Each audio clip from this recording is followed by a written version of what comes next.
매해 여름 우리나라뿐 아니라 세계 곳곳을 휩쓸며 많은 폐허를 남기고 사라지는 태풍. 발생부터 소멸까지 단 며칠에서 몇 주일의 시간을 거치지만 강한 경우 원자폭탄의 1만 배에 달하는 위력으로 한 도시를 집어삼키기도 한다. 수증기가 구름이 되고 구름이 열대 폭풍을 거쳐 태풍이 되기까지 이 거대한 자연 현상 속에선 무슨 일이 일어나고 있는 걸까? 태풍에 힘을 실어주는 핵심 요인, 경로를 결정짓는 다양한 자연 현상, 그리고 다가올 슈퍼 태풍의 대비까지. 축복과 재앙이라는 이름으로 또다시 태풍이 불어온다.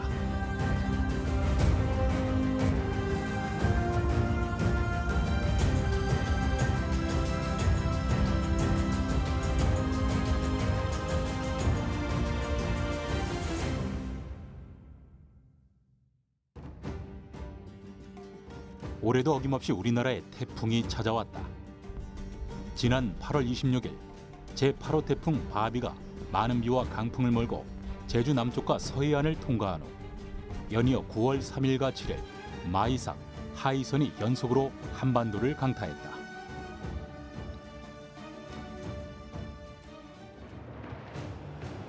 이렇듯 해마다 두세 개의 태풍이 우리의 간담을 서늘하게 하지만 보통 북서태평양에서 발생하는 태풍은 평균 약 26개, 그중 우리나라에 영향을 미치는 태풍이 평균 3개이다. 우리나라에서는 해마다 90% 이상의 태풍이 7, 8, 9월에 발생한다. 지난 10년간의 월 평균 발생 건수를 보면 9월, 8월, 7월 순으로 많이 발생하고 있는데 올해는 특이하게도 7월 중 한 차례의 태풍도 우리나라를 지나지 않으면서 69년 만에 태풍 없는 7월이라는 새로운 기록을 남기게 되었다. 더불어 대형급 태풍 3개가 단 2주에 걸쳐 내습한 건 역시 58년 만에 기록을 깬 이례적인 일이 되었다. 인류가 겪는 자연재해 중 인명과 재산에 가장 큰 피해를 주고 있는 태풍. 이 엄청난 자연의 힘은 어디서 어떻게 시작되는 걸까? 태풍의 탄생부터 소멸까지 그 일대기를 따라가 보자.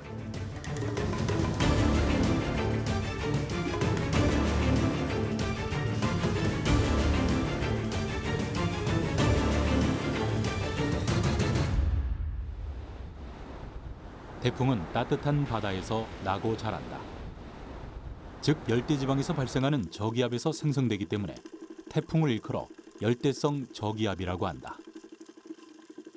저기압이란 표준 기압보다 높은 곳에서도 주위보다 기압이 낮은 곳을 뜻한다. 따뜻한 바다 위에서만 열대성 저기압이 발생하고 유지되기 때문에 주로 적도 부근, 그러니까 남북 위도 8에서 15도의 해상에서 발생한다. 태풍, 즉 열대성 저기압은 발생 지역에 따라 부르는 명칭이 다르다. 북서태평양에서 발생하는 것을 타이푼 또는 태풍, 인도양과 남반구에서 발생하는 것을 사이클론, 북대서양이나 북동태평양에서 발생하는 것을 허리케인, 과거에는 호주 북동부로 내습하는 것을 따로 구분해 윌리윌리라고 불렀으나 현재는 사이클론으로 통칭하고 있다. 이 중 열대성 저기압이 가장 활발하게 발생하는 곳이 바로 북태평양 서부와 대서양으로서 메이저급 태풍의 대부분은 이 둘 중 한 곳에서 발생하고 있다. 우리나라가 매년 태풍의 영향을 받는 이유이기도 하다. 따뜻한 바다 위에서 태어난 태풍.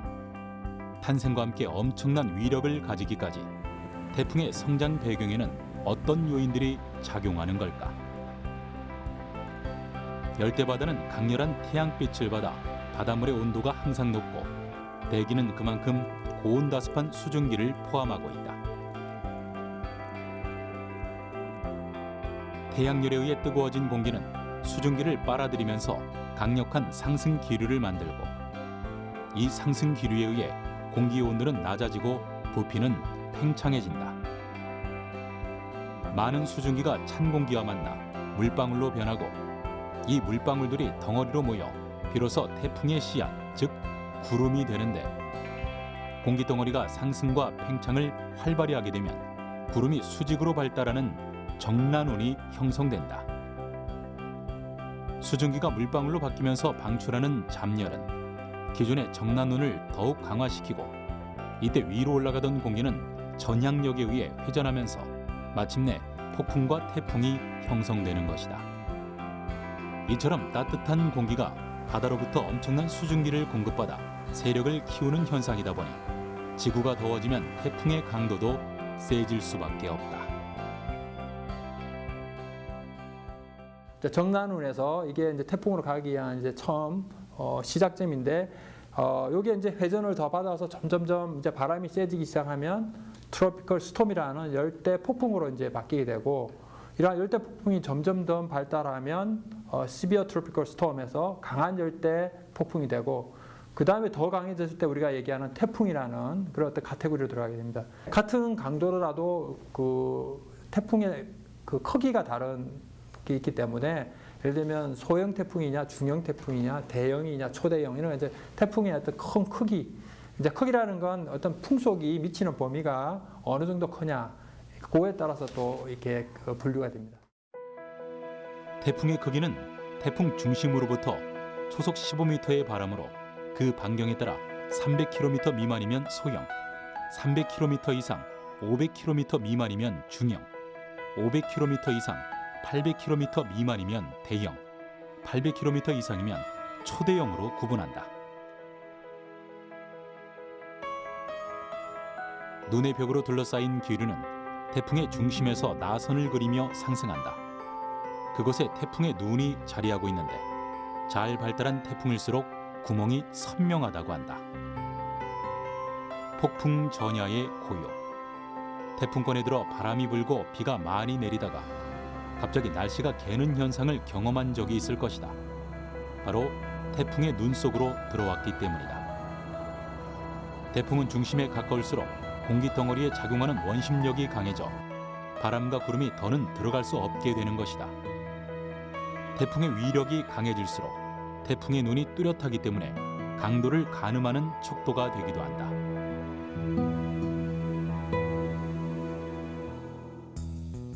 강력한 바람과 해일로 한 나라를 단숨에 휩쓸고 많은 인명과 재산 피해를 남기는 열대성 저기압. 단편적으로는 우리에게 공포와 피해만 안겨주는 존재인 듯하지만 이 자연현상은 지구를 살리기 위한 중요한 역할을 담당하고 있다. 태양열은 지구의 날씨를 변화시키는 주된 요인이다. 지구는 자전에 의해 낮과 밤, 그리고 계절의 변화가 생기며 이로 인해 지구가 태양으로부터 받는 열량이 달라진다. 적도 부근에서는 열에너지가 넘쳐나고 극지방과 같은 고緯도 지역에서는 열에너지가 부족해 열적 불균형이 발생하는데, 비교적 태양열을 부족하게 받는 고緯도 지방으로 열을 나눠주고 물 부족 현상을 해소시키기 위해 태풍이 대기 순환의 매개 역할을 하는 것이다. 또한 파도보다 거센 바람을 일으켜 영양이 풍부한 저온의 바닷물을 끌어올리고 플랑크톤을 분해시켜 바다 생태계를 활성화시킬 뿐 아니라 적조 현상 방지, 바닷속에 산소를 공급하는 등 여러 순기능을 담당하고 있다.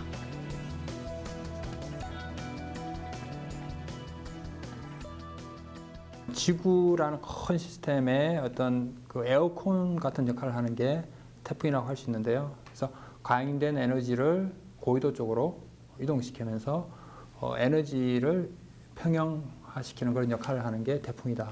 이 태풍이 없다면은 열대 해역은 더 더워질 거고, 그건 또 그 고緯도 해역은 또 더 추워지고, 뭐 그런 것들을 에너지를 분배시키는 역할을 하는 게 태풍입니다. 태풍은 빠르면 5월부터 12월까지 꾸준히 북상한다. 우리나라가 주로 여름에 태풍권에 드는 이유는 7, 8, 9월의 경로에 영향을 받기 때문인데, 그 진로를 결정짓는 요인을 살펴볼 필요가 있다. 화면은 우리나라에 상륙하거나 영향을 준 몇몇 태풍의 이동 경로를 나타낸 것이다. 6개 모두 다른 태풍이지만 하나의 공통점, 바로 왼쪽으로 치우치며 북상하던 태풍들이 어느 순간 하나같이 오른쪽으로 진로를 틀었다는 것이다. 그 이유는 무엇일까? 태풍의 이동 경로에는 크게 3가지 요인이 작용한다. 첫 번째는 태풍이 대기 순환과 기단의 흐름을 살펴 자신의 항로를 정한다는 거다. 무역풍을 타고 서쪽으로 이동하던 태풍이 우리나라 즉 북위 33도 부근에 들어서면 편서풍의 영향을 받아 방향을 동쪽으로 틀게 된다.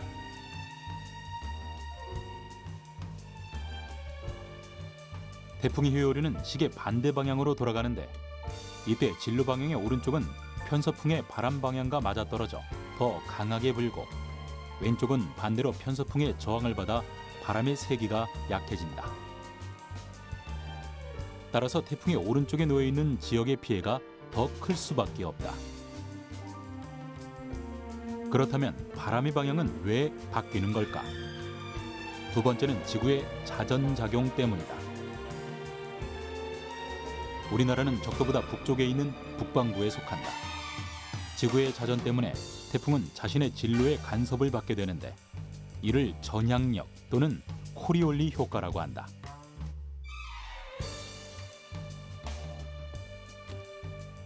이처럼 공을 일직선으로 던지면 일반적으로 그 방향대로 향하게 되지만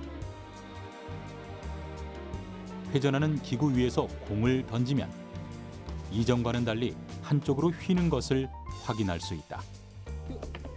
회전하는 회전축의 방향과 움직이는 물체의 방향에서 수직으로 작용하는 힘. 이 효과는 지구와 같이 스스로 회전하는 모든 곳에서 관찰할 수 있는 물리적 편향력이다.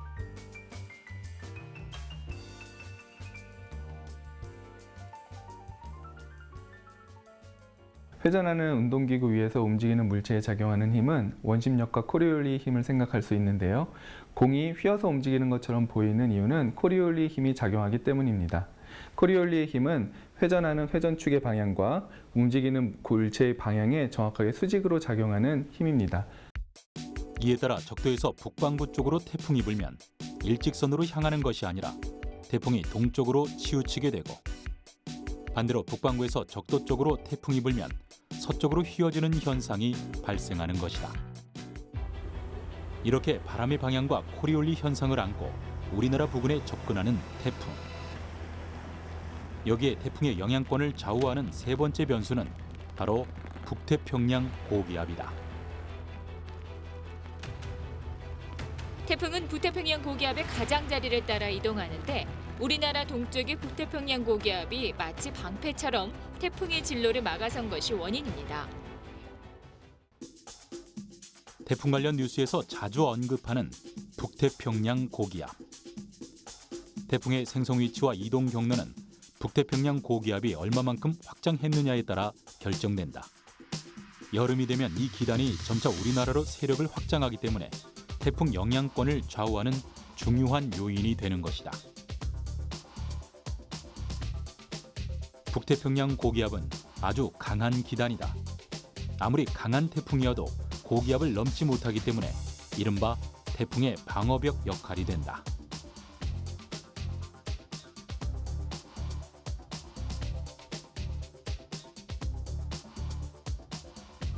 지난 9월에 발생한 태풍 하이선의 이동 경로 역시 북태평양 고기압의 세력에 따라 하루 만에 진로가 급변한 사례이다.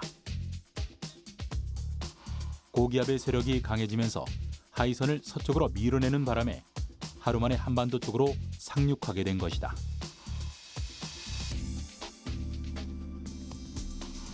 우리나라 여름철 기온을 지배하는 북태평양 고기압은 가을이 되면 동쪽으로 물러가는 것이 일반적이지만 몇 년 전부터는 가을까지 북태평양 고기압이 물러가지 않고 버티면서 태풍의 길이 자주 한반도로 열리고 있는 추세이기도 하다. 1951년 이후에 이제 과거 10월 영향 태풍 기록을 보면 한 9개 정도가 영향을 주었던 것으로 이제 파악이 되고 있습니다. 근데 북서태평양 지역은 아주 넓은 지역이잖아요. 그래서 그 12월까지도 해수면 온도가 그때까지도 유지가 되기 때문에 그때까지도 태풍이 발생할 수 있는 조건은 항상 마련이 되어 있습니다. 태풍의 진로는 그 발생 위치하고 그 주변의 기압 배치, 그러니까 주변의 환경에 따라 이게 달라지게 되는데, 현재로서는 뭐 태풍 발생은 가능하지만 발생했을 경우에 우리나라로 올라와서 영향 태풍이 될지에 대해서는 조금 더 지켜봐야 될 것으로 보여지고요. 그리고 10월 달에도 만약에 이 북태평양 고기압이 축소되지 않고 계속 버틴다면은 그 가장자리를 따라서 이제 올라올 수 있는 가능성은 있다고 보여집니다. 자연 환경과 다양한 현상을 발판 삼아 지구를 압도한 태풍. 그러나 그 발생부터 소멸까지는 단 일주일에서 1개월 정도에 그친다.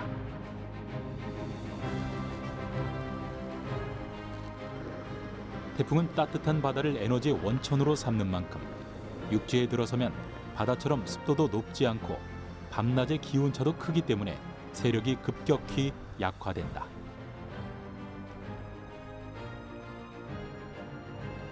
또한 태풍이 중위도로 북상하면 강력한 바람인 상층 제트 기류와 만나게 되는데, 이로 인해 태풍의 상층은 북동쪽으로 쏠리게 되고 하층은 하층대로 기존의 진로를 고집하면서 결국 상하층이 분리된다. 중심이 무너진 태풍은 위력이 빠르게 약화되면서 비로소 일생을 마치는 것이다.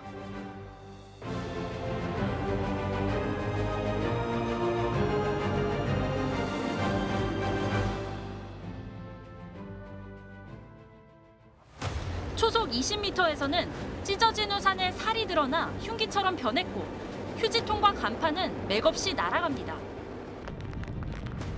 강력한 저기압으로 폭우와 함께 강한 바람까지 동반하는 태풍. 태풍의 강도는 중심 부근의 최대 풍속에 따라 단계별로 나뉜다.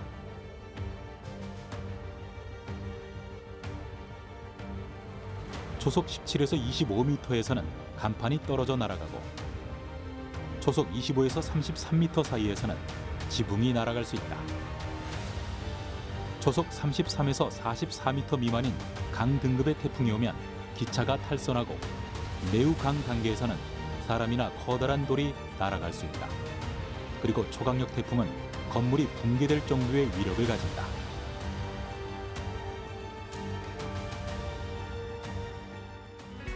이렇듯 어마어마한 힘을 품고 우리를 찾아오는 태풍. 이를 대비하기 위한 여러 피해 예방 요령들이 알려져 있지만, 그중 우리에게 가장 익숙한 건 아마 창문에 관한 정보들일 것이다. 정말 바람의 힘만으로도 넓은 면의 유리창이 깨질 수 있을지 실험을 통해 알아보았다.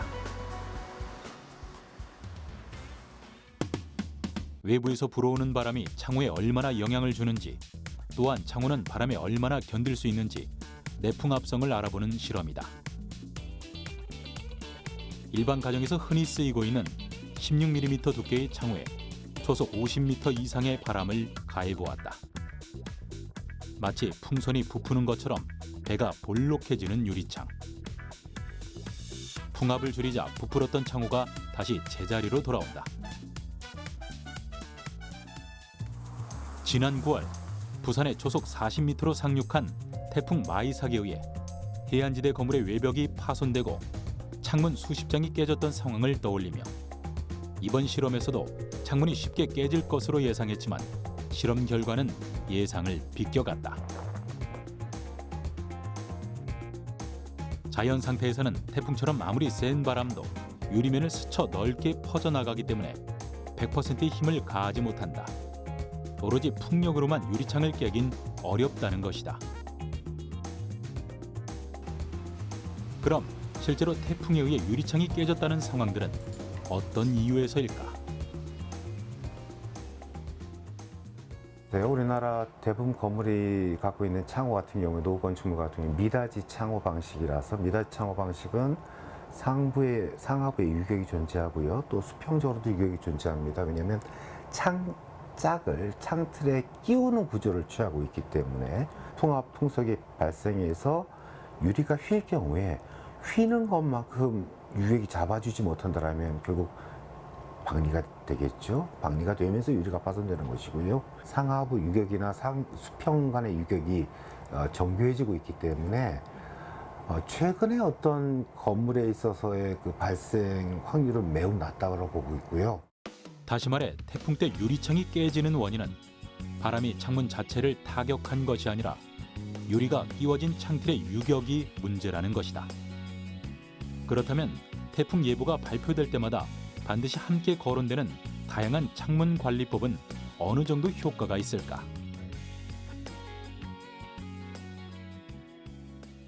유리면에 신문지를 붙이거나 유리면만에 테이프를 붙이는 것만으로는 이런 변형에 따른 파손을 갖다가 막을 수는 없습니다. 특히 노후창이나 기존의 시공한 제품 중에 이렇게 유격이 크게 발생한 창 같은 경우에는 결국 창틀로부터 창짝이 떨어지지 않도록 창틀과 창짝 그리고 구조체, 벽체가 되겠죠. 인근에 있는 벽체까지 하나의 일체화된 형태로 테이핑을 하는 것이 가장 효과적인 방법이라 할 수 있겠습니다. 대부분의 신축 건물들은 창틀과 유리 간의 유격이 매우 정교하기 때문에 테이핑 요법이 크게 필요치 않지만 그럼에도 강풍으로 날아든 돌이나 기타 비산물로 인해 창문이 파손될 가능성이 있으므로 이에 대한 대비는 필요하다. 기술의 발달로 예측은 가능하지만 사람의 힘으로 막을 수 없는 자연재해.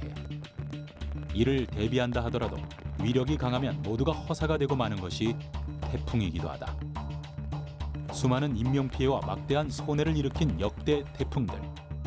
다양한 기록을 남긴 태풍들을 랭킹으로 정리해보았다.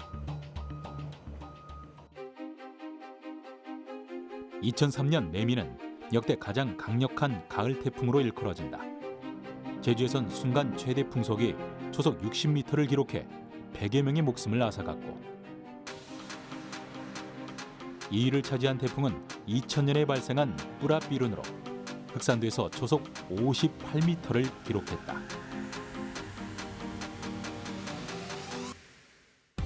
가장 많은 비를 동반한 태풍 1위는 2002년 발생한 태풍 루사다.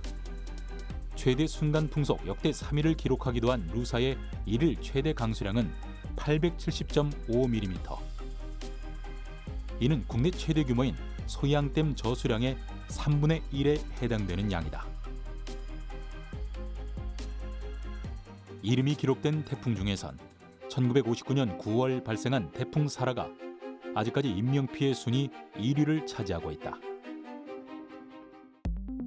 최대 순간 풍속이 초속 47m에 달했고 849명의 사망자와 2,500여 명의 부상자를 낳았다. 특히 사라가 상륙했던 부산은 당시 전쟁 후 주거 환경이 열악했던 터라 더 큰 피해가 발생했다.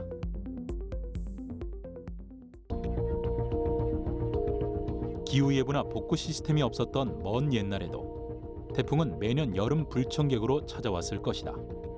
당시 태풍의 위력을 보여주는 기록들이 남아있는데 조선 중기 문화외교 담당기관 예주의 차관급 인물이었던 정훈이 1630년 8월 14일 함경도에 발생한 태풍 피해를 알린 내용이다.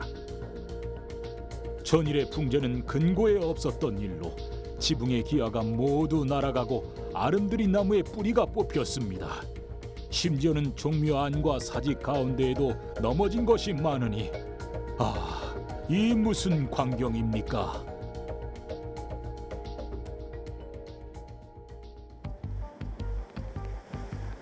당시 상황들로 미루어 보아 지난 9월 초 태풍 마이삭이 제주에 상륙했을 때와 맞먹는 강풍이 불었던 것으로 짐작해 볼 수 있다.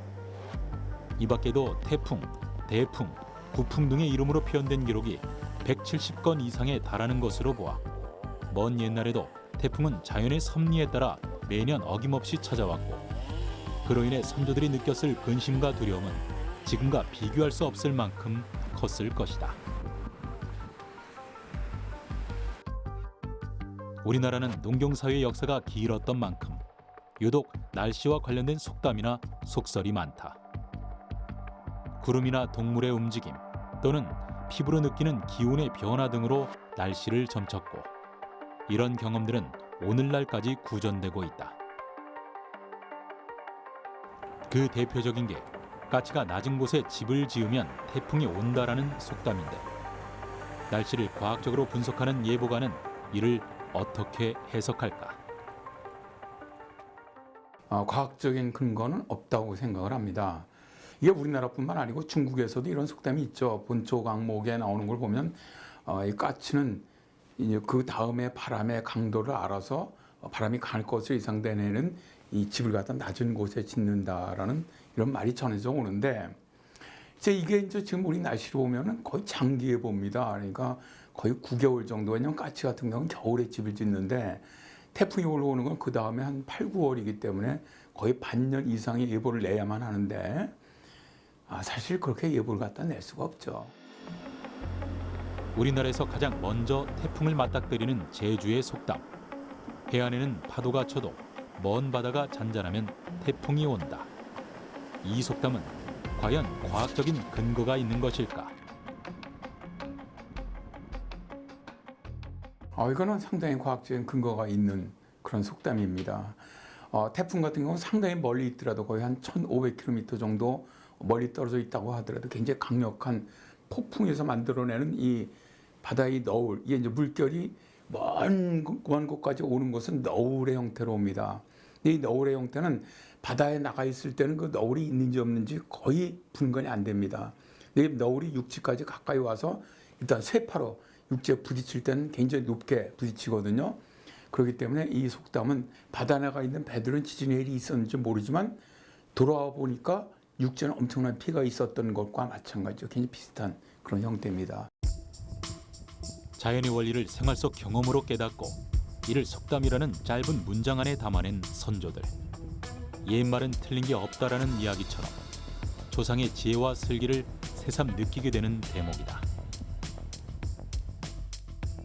태풍의 고향 필리핀 동쪽 적도 부근 해상 제8호 태풍 너구리입니다. 중형급의 소형 태풍으로 발달한 뿌라비룬입니다. 13호 태풍 링링은 타이완 부근을 지나며 점점 발달하고 있습니다. 타이완 부근의 원형의 거대한 구름대가 보입니다. 8호 태풍 바비입니다.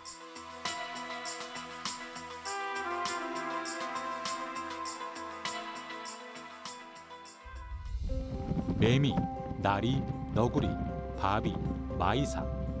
태풍은 엄청난 위력과는 달리 의외로 귀여운 이름들을 가지고 있다. 태풍 자체는 반갑지 않지만 한글 이름이 반가운 아이러니한 상황이 생기기도 하는데 이 태풍의 이름은 어디서 온 걸까?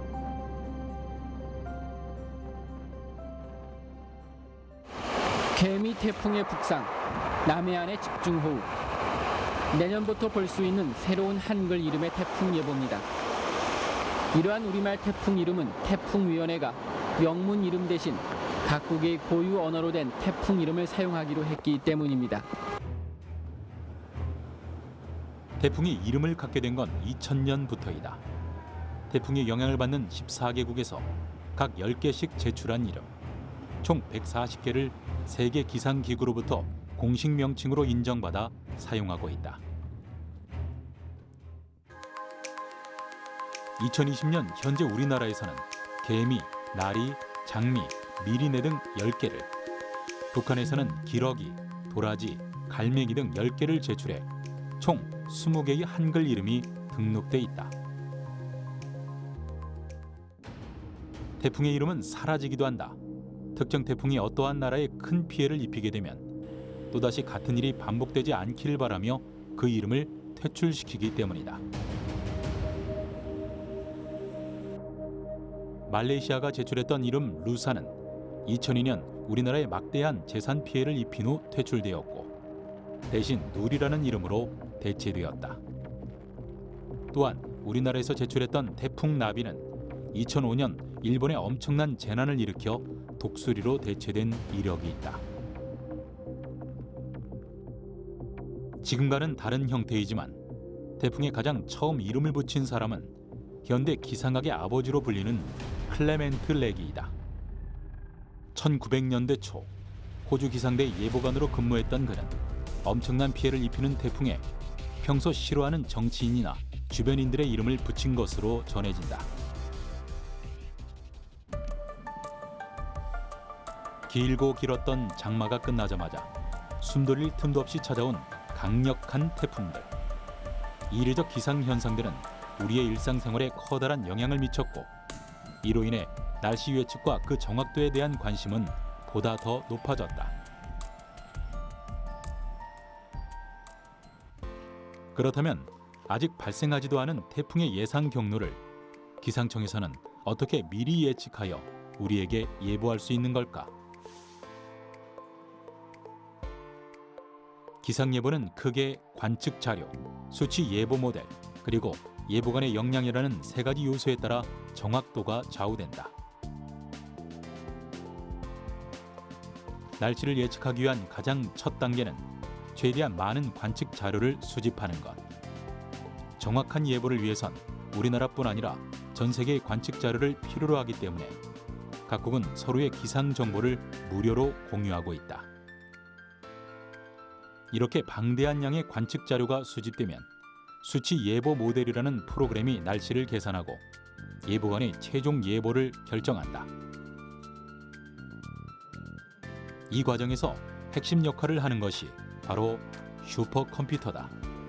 일초에 5,800조 번의 연산 처리가 가능한 이름 그대로 뛰어난 컴퓨터이지만 그렇다고 해서 이 컴퓨터가 절대적일 수만은 없기 때문에 기상청은 독자적인 기술로 우리나라의 지형과 기상 특성을 정밀하게 반영시킨 한국형 수치 예보 모델을 개발해 구동 중이다.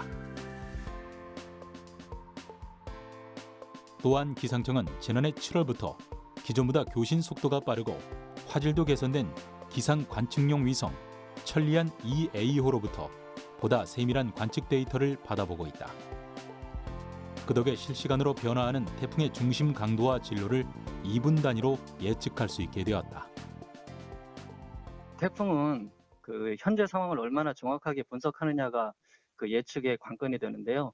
그 현재 상황을 정확하게 분석을 해야 앞으로의 예측 오차를 줄일 수 있기 때문입니다. 그래서 지난 7월부터 그 정상적인 운영을 시작한 우리 그 천리안 2호 위성 자료 그리고 레이더 자료, 그다음에 전국에 700개 이상의 빽빽하게 분포된 자동 기상 관측 장비 등을 이용해서 우리나라에 접근하는 태풍에 대해서는 좀 보다 자세하게 감시하고 그 예측할 수 있는 체제가 되어 있어서 기상 관측 장비가 발달하면서 예측 수준은 높아졌지만 그럼에도 불구하고 미지의 영역인 자연을 오차 없이 맞추기란 현실적으로 불가능에 가깝다. 또한 기상예보의 정확성이 앞으로 점점 더 어려워질 거라는 전망들이 나오고 있는 이 시점에서 태풍의 운명을 결정짓는 요인, 지구온난화가 변수로 자리 잡고 있다.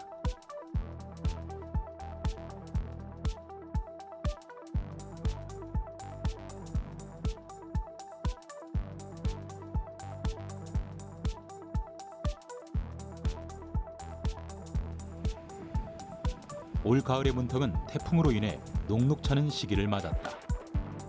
태풍 마이삭과 하이선이 연달아 우리나라를 찾아와 전국에 씻을 수 없는 상처를 남겼다. 이들 모두 중심 최대 초속 44m 이상의 매우 강한 태풍으로 발달했는데 하이선은 한때 초강력 등급으로까지 발달하면서 올해 첫 슈퍼 태풍으로도 이름을 올렸다. 슈퍼 태풍은 일본 평균 풍속을 기준으로 태풍 중심 부근의 최대 풍속이 초속 67m 이상인 태풍을 말한다. 이는 철탑을 휘기할 정도의 위력을 가진 정도이며 우리나라 역대 태풍 중 최대 풍속을 기록한 매미와 뿌라삐룬이 이에 버금가는 수준이다. 2013년 11월 필리핀을 강타해 430만 명의 이재민과 12,000명 이상의 사망자를 남긴 하이엔. 미국 합동태풍 경보센터에서 밝힌 하이엔의 순간 최대 풍속은 초속 105m, 시속으론 379km를 기록한 대표적인 슈퍼 태풍이다. 한여름도 아닌 늦가을에 기록적인 태풍이 만들어진 이유, 그리고 점점 더 강력해지는 세력, 그 중심엔 높은 해수 온도가 있었다. 하이엔이 발생했던 북위 5도의 해수 온도가 당시 31도씨를 넘으면서 엄청난 에너지 공급이 가능했고 거기에 태풍의 힘을 약화시킬 저기압이나 차가운 공기가 육지를 만나지 못하는 등 여러 요인이 시너지 효과를 불러일으킨 것이다. 일본 역시 2018년 최대 시속 200km 이상의 강한 비바람을 몰고 온 슈퍼 태풍 짜미로 곤욕을 치르기도 했다.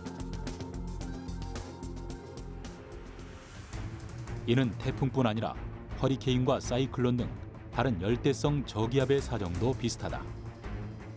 미국에서는 시속 241km 이상의 4에서 5등급 허리케인을 슈퍼 허리케인으로 분류하는데 2007년 미국 플로리다주 해안에 상륙한 허리케인 어마는 시속 270km의 강풍으로 사상 최고 풍속, 사상 최저 기압이라는 타이틀을 기록했다.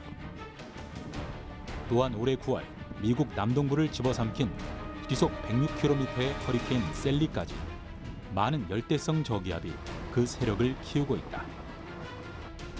기상과학자들 역시 이처럼 강력한 규모의 열대성 저기압이 발생하는 원인으로 기후변화를 지목하고 있다.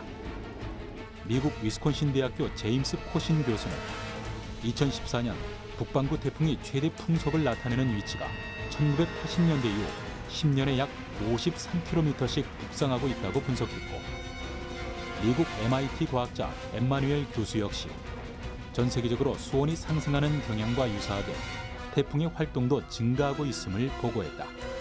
이에 따라 앞으로 다가올 태풍들이 더 강력해질 뿐 아니라 태풍의 활동 범위가 넓어지면서 더 많은 지역까지 큰 피해를 입힐 수 있다는 의견이다. 최근 10년간의 그 한반도 영향 태풍의 강도를 분석한 결과에서도 그 매우 강한 태풍, 그러니까 시속 158km 이상을 우리가 매우 강한 태풍으로 정의를 하고 있는데 이러한 태풍의 발생 빈도가 50%를 차지하고 있고요. 과거보다 그 최근이 더 높은 위도에서 북위 20도 이상에서도 발생하고 하는데 그 발생 위치가 더 높은 위도로 이제 좀 올라오는 그런 특징을 보이고 있습니다. 그렇기 때문에 우리나라에 영향을 만약에 준다면 이제 빠른 시간 내에 강한 태풍으로 영향을 줄 수 있는 이 환경이라고 말할 수 있고요. 기온이 1도 높아지면 대기 속 수증기의 양은 7%가 증가한다. 태풍은 더 많은 양의 수증기를 원료로 한층 강해지는 것이다. 우리나라의 경우 한반도에 영향을 주는 쿠로시오 난류의 온도가 지난 30년간 1.5도 상승한 것이 슈퍼 태풍을 일으킨 주요 원인으로 분석하고 있는데 이러한 이론을 뒷받침하는 연구도 적지 않다. 실제로 우리나라에 큰 피해를 주었던 2003년 태풍 매미를 모델로 한반도 근해의 미래 수온을 2에서 4도 높여 모의해본 결과 태풍의 중심 기압은 18헥토파스칼 감소하고 풍속은 초속 10m 증가하였으며 이로 인해 폭풍 해일은 최대 68cm까지 증가한 결과를 얻었다. 만약 이러한 상황이 현실화된다면 타이완 앞바다에서 최고 강도에 도달하던 태풍이 미래에는 우리나라 근해에서 최고 강도에 도달하게 될 수 있다는 이야기다. 슈퍼 태풍의 원인 두 번째는 태풍의 천적인 제트 기류의 약화 현상이다. 우리나라 상공에는 태풍보다 더 센 바람이 강물처럼 흐르고 있는데 이를 제트 기류라고 한다.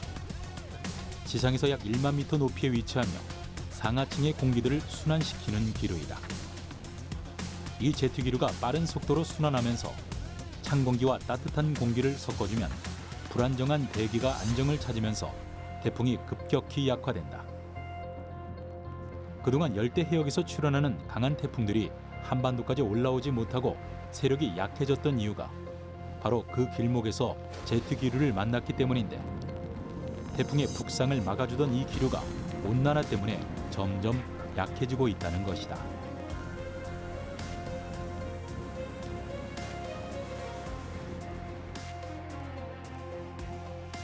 국립수산과학원에 따르면 최근 50년간 우리나라 해역의 표층 수온은 1.23도 올랐고 이는 같은 기간 전 세계 표층 수온 상승폭인 0.48도보다 2.6배나 많이 오른 수치이다.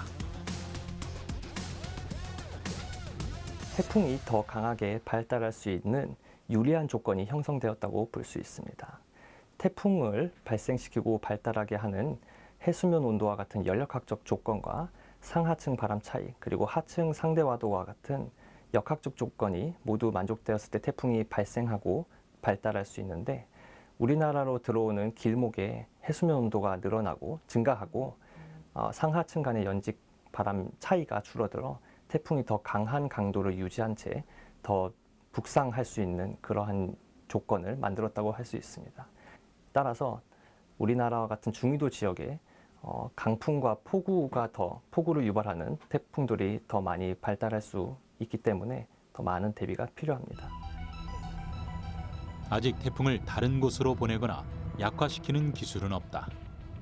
아마 미래에도 인간이 태풍을 통제하기는 어려울 것이다. 그런데 예측대로라면 우리는 그동안 경험해보지 못한 강력한 태풍을 매년 재앙으로 맞닥뜨려야 하는 상황을 겪게 될 수도 있다. 그 피해를 최대한 줄이기 위해서는 태풍의 예측도를 높이고 체계적으로 대비하는 것이 중요하다. 그리고 기후변화가 우리의 예상을 뛰어넘는 강한 태풍을 만들어낼 수 있다는 사실도 잊지 말아야 한다.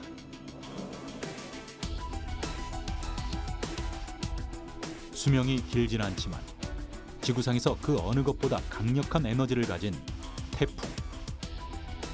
지구의 균형을 유지함과 동시에 자연재해의 60%를 차지하고 있는 존재이기도 하다. 양날의 검을 가진 태풍의 위력이 지구로 보내는 경고가 되지 않도록 우리는 자연과 생태계에 대해 좀 더 진지하게 고민해 볼 필요가 있다.